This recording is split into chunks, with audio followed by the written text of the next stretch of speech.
Sign. So, Aries, Leo, Sagittarius, kumusta po kayo guys? Okay, so fire sign. Ayan, tignan natin kung ano ba ang inyong gabay kapalaran ngayon. Fire sign, Aries, Leo, Sagittarius, gabay kapalaran po.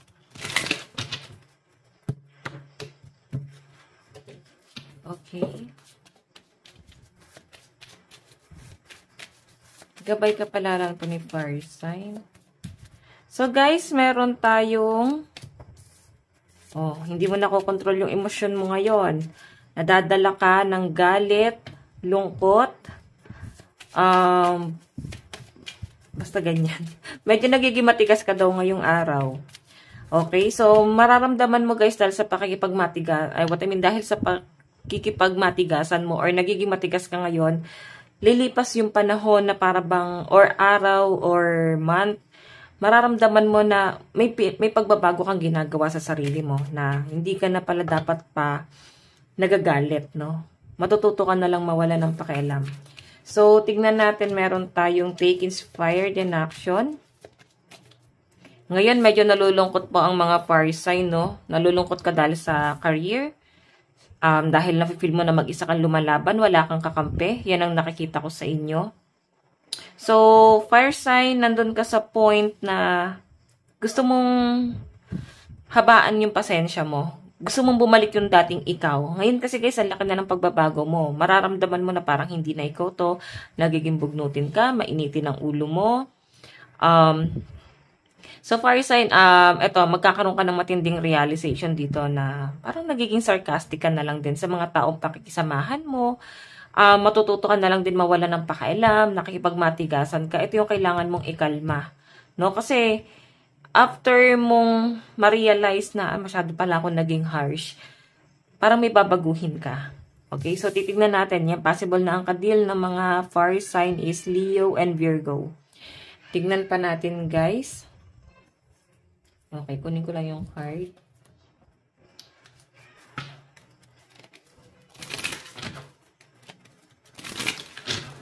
Additional message po ni fire sign.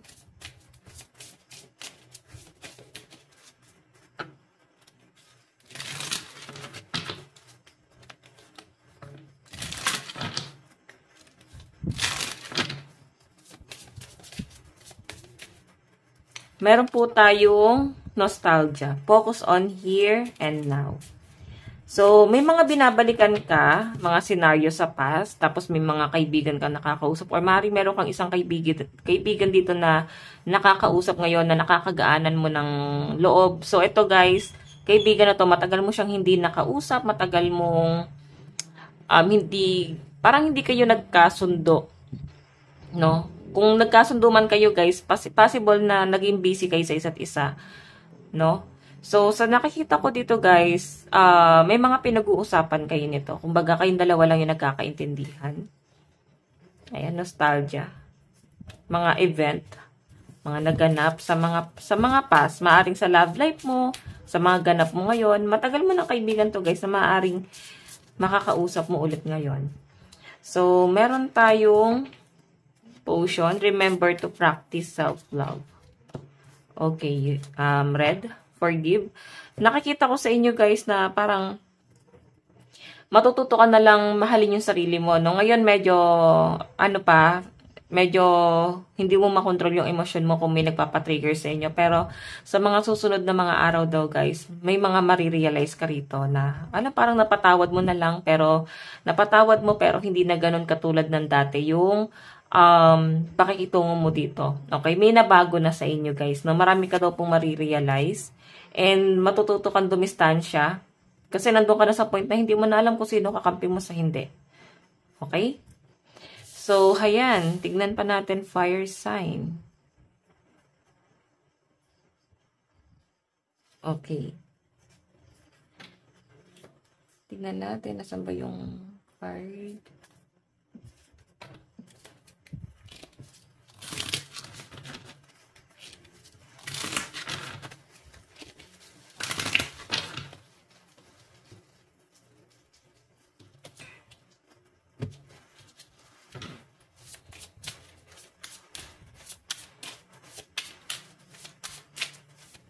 Pagdating sa love life, meron tayong serendipity. Okay, so, alam niyo ba yung parang serendipity is parang kalmado ka ngayon? Sobrang relax ng love life mo pero marami kang iniisip, no? May iniisip ka bang tao rito ngayon? So, fire sign sinasabi dito pagdating sa love life mo, may mga bagay kang bigla mo na lang daw madidiscover or marirealize sa sarili mo na, ay, parang meron pa or parang wala na. Okay? So, ngayon, yung iba sa inyo guys na nagsa-self-love, eto, marami kang madidiscover dito na magagandang bagay pa pala bukod sa love life, no? Okay? So, parang may enjoy mo naman daw, fire sign yung buhay kahit nag-iisa ka. Tignan pa natin. Pagdating naman sa inyong kaperahan, kaperahan po ni fire sign. So, guys, meron tayong luminosity. Okay. Pagdating sa kaperahan mo, guys, ito ha, parang tignan mo yung araw dito. Ang daming liwanag. So, maraming opportunity ang paparating. Sa ngayon, hindi mo yan, guys, nararamdaman. Kasi parang may mga pagsusumikap kang ginagawa, no? Okay, parang delay lang siguro to. Yung iba naman sa inyo, guys, maring may opportunity naman talagang dumarating. Pero hindi mo, guys, gano na-appreciate, no? Kasi maliit na bagay or hindi pa yun yung bagay na gusto mo. So, pagdating sa pera mo, ayan, maraming tao ang nakaka-appreciate sa inyo kasi parang napakabuti mo, hindi ka madamot sa pera. Siguro maraming umuutang sa inyo, guys. Siguro limitahan mo rin, guys, yung pagpapautang. Huwag naman grabe, no? So, tingnan natin pagdating sa trabaho. Meron tayong commitment. Actually, ito guys, sa mga nag-a-apply, parang nahihirapan kayo kasi parang kailangan nyo ng backer, kailangan may tutulong sa inyo, or pwede na lulungkot yung iba sa inyo kasi walang tumutulong sa inyo pagdating sa financial, sa pag-a-apply nyo. Wala kang support na nakukuha sa ibang tao, kundi pagsusumikap mo lang talaga, guys. Okay? So, sa pinapakita sa akin dito, guys, parang pinagpapahinga ka lang, no? Maging kalmado ka daw muna. Okay, maging kalmado ka lang pagdating mo na sa trabaho kung ikaw ay nakabakasyon.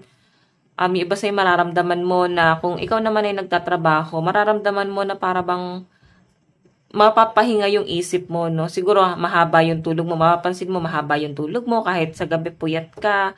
Pero sa umaga guys, nakakapagpahinga ka, kahit papano maaga ka nakakatulog.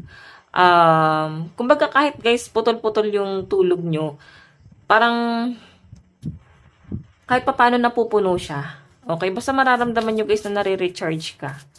So, tignan natin pagdating sa mga kaibigan. Meron po tayong The Sacred Woman. Okay? So, may mga nililimitahan ka guys. Okay? Nililimitahan mo na yung sarili mo sa mga taong papapasukin mo sa buhay mo kasi mukhang nasubok mo na. Okay? So, yung iba naman dito guys, may trust issue na kayo dahil sa nangyari. Pagdating naman po sa pamilya, meron tayong life purpose. So, kahit ganun guys, pinapahalagahan mo yung family mo. Kahit na ganito yung nagaganap, kahit ito na yung nangyayari, ito na yung sitwasyon, kahit na may mga gulo, hindi kayo nagkakaintindihan. Kumbaga, wala kang choice eh. Kundi mahalin yung family mo kasi pamilya mo pa rin sila guys, kahit na parang ikaw na lang yung lumalaban. Tignan mo parehas pa kayo lumiliwanag dito guys. Okay, so I think yung kaperahan mo guys napupunta lang sa pamilya mo.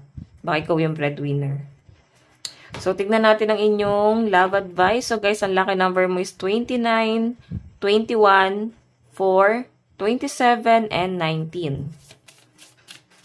Pagdating sa inyong love advice, 1111. 1111 is an important number for twin flames. It symbolizes the harmony and balance of soul counterparts. So, I think guys, siswertehan ka sa love life mo sa mga susunod na mga araw or buwan. Makikilala mo na yung soulmate mo. Hinahanda lang to guys ni universe, no? Parang may mga nare-realize tong taong to ngayon or pinag-iisip. Kung sa tingin mo parang di ka kinakausap ng person mo, so yan guys.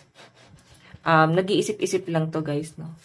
Tignan natin ang inyong advice. Meron tayong using all your senses. Deep sea blind shrimp. Okay, so, gamitin mo daw yung senses mo, guys. I know, especially your 6 senses. So, ano ba yung six senses? Hindi ko kabisado yan. Pero, smell, basta yun. Basta Google yan, guys. Dali, babasahin natin. Wait po. Okay, so ito, guys, six senses lang talaga siya, no?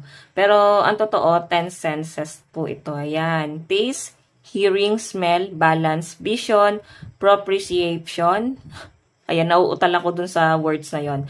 Sight, touch, pain, special senses, and kinetic sense. Okay? So, yun yung kailangan nyo, guys, aralin.